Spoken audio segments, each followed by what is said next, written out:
ఇప్పుడు ఇక్కడ మానవ సేవ, మాధవ సేవ రెండు ఉంటాయి కదా. మామూలుగా లోకోక్తి ఏంటంటే మానవ సేవే మాధవ సేవ అని చెప్పేసి అంటా ఉంటారు. మానవుడికి చేసే సేవే మాధవుడికి చేసినట్టు, మనిషికి సహాయం చేస్తే భగవంతుడికి చేసినట్టు అని చెప్పేసి దాని అర్థం. కానీ మన అంటే అసలైన సత్యం ఏంటంటే మాధవ సేవే మాధవ సేవ, మానవ సేవ మానవ సేవే. మానవ సేవ మాధవ సేవ అవదు. మాధవుడికి చేసే సేవే మాధవుడికి చేసే సేవ అవుతుంది. అంటే మాధవ సేవే మాధవ సేవ అని చెప్పేసి చెప్తారు గురువు గారు. అంటే ఇక్కడ అర్థం ఏంటంటే మాధవుడు అంటే ఎవరు? మనలో ఉన్న ఆత్మ. సో ఆత్మకి సేవ చేయడమే భగవంతుడి సేవ అని చెప్పేసి ఇక్కడ అర్థం. ఆత్మ సేవే మాధవ సేవ అని చెప్పేసి. మానవ సేవ అన్నప్పుడు ఏంటంటే మానవుడికి చేసే సేవ అంటే మనిషి శరీరానికి అవ్వచ్చు, లేకపోతే భౌతిక పరమైన సేవలు అవ్వచ్చు. ఇవన్నీ కూడా భగవత్ సేవ కిందకి రావు, అవి మానవ సేవ కిందకే వస్తాయి అని చెప్పేసి చెప్పారు గురువు గారు. సో మానవ సేవ మానవ సేవే, మాధవ సేవ మాధవ సేవ. కొంచెం వివరంగా చెప్పండి. మానవ సేవ అంటే ఏంటి, మాధవ సేవ అంటే ఏంటి? మానవ సేవ అంటే ఏమేమి వస్తాయి? మానవ సేవ అన్నాం అనుకోండి, ఇప్పుడు ఒక మనిషికి భౌతికంగా కావాల్సిన అవసరాలు అన్నిటినీ కూడా తీర్చడం, అంటే ఆ పరంగా సేవ చేయడం. వాళ్ళకి అంటే వాళ్ళ అవసరాలు తీర్చడం అనమాట. ఇప్పుడు బాగోలేదు, ఏదైనా ఇప్పుడు ఆరోగ్యం గురించి అవ్వచ్చు, ఆ విధంగా సహాయం చేయడం అవ్వచ్చు, లేకపోతే ధన సహాయం అవ్వచ్చు, లేకపోతే వస్తు సహాయం అవ్వచ్చు. ఇవన్నీ కూడా మానవ సేవ.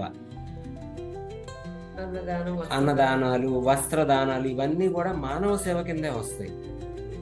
మాధవ సేవ అంటే ఆత్మసేవ.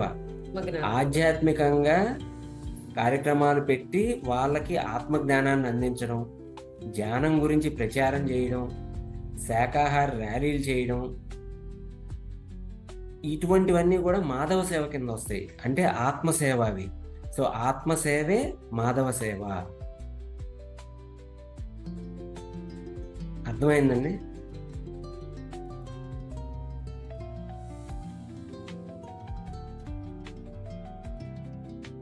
వినిపిస్తున్నా మేడం? వినిపిస్తుంది, అడగండి. ఇప్పుడు మాధవ సేవ అంటే ఆత్మకి చేసే సేవ అన్నారు కదా, అంటే మళ్ళీ ఇలా శాకాహార ర్యాలీ చేయటము అవన్నీ అన్నారు కదా, అంటే డిఫరెన్స్ నాకు అర్థం కాలేదు. ఇప్పుడు ర్యాలీ చేస్తున్నా సరే మనం మిగతా వాళ్ళకి చెప్తున్నాం కదా ఏంటి అంటే వెజిటేరియన్ తినాలి అని, సో అది కూడా మానవులకి చేసేదే కదా. అది మానవులకి చేసేది కాదు. అక్కడ ఆత్మని ఇప్పుడు జంతువులను చంపుతున్నారండి, అంటే అక్కడ ఆత్మ ఎదుగుదలను ఆపేస్తున్నారుగా. కాబట్టి అది ఆ ర్యాలీలు చేయడం వలన అది ఆత్మసేవ చేస్తున్నట్టే. ఆత్మ ఎదుగుదలకి ఇప్పుడు చాలా ఆత్మల్ని ఎదగనీయకుండా ఆపేస్తున్నారు కదా, ఈ జంతు బలుల పేర్లతో అవ్వచ్చు, లేకపోతే. అయితే ఇప్పుడు వేరే వాళ్ళ ఆత్మ, వేరే వాళ్ళకి ఆత్మ ఎదుగుదలకి మన ఆత్మ ఎదుగుదల కాదు.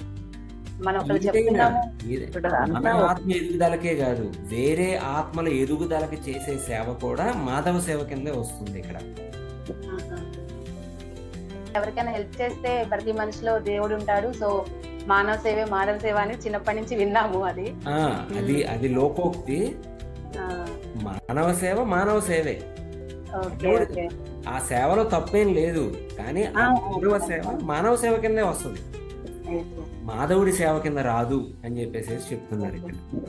ఓకే సార్, అర్థమైంది సార్. క్లారిటీ. ఇక్కడ ఏంటంటే మానవ సేవ అంటే ఈ మానవుడు బతికున్నంత వరకు ఏవైతే వాళ్ళకి కావాలో అవసరాలు వాటికి హెల్ప్ చేస్తే దాన్ని మానవ సేవ అంటారు. మాధవ సేవ అంటే ఆత్మకి సంబంధించింది ఏం కావాలి, జ్ఞానము, ఈ ఎలా ఉన్నతంగా ఎదగాలి, వీటి గురించి తెలియజేసేదాన్ని మాధవ సేవ అంటారు అనమాట.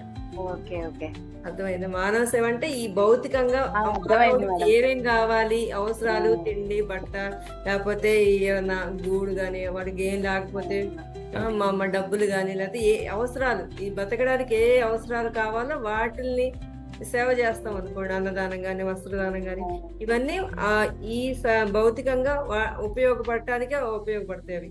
ఈ 80 ఏళ్ళు కానీ 100 ఏళ్ళు లేకపోతే 90 ఏళ్ళు బతికితే అంతవరకే ఉపయోగపడతాయి అవి.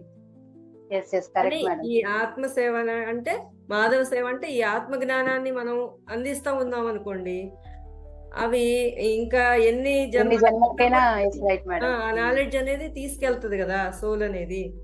Yes yes correct madam. భలే దాన్ని భలే భలే మంచి పాయింట్ చెప్పారు.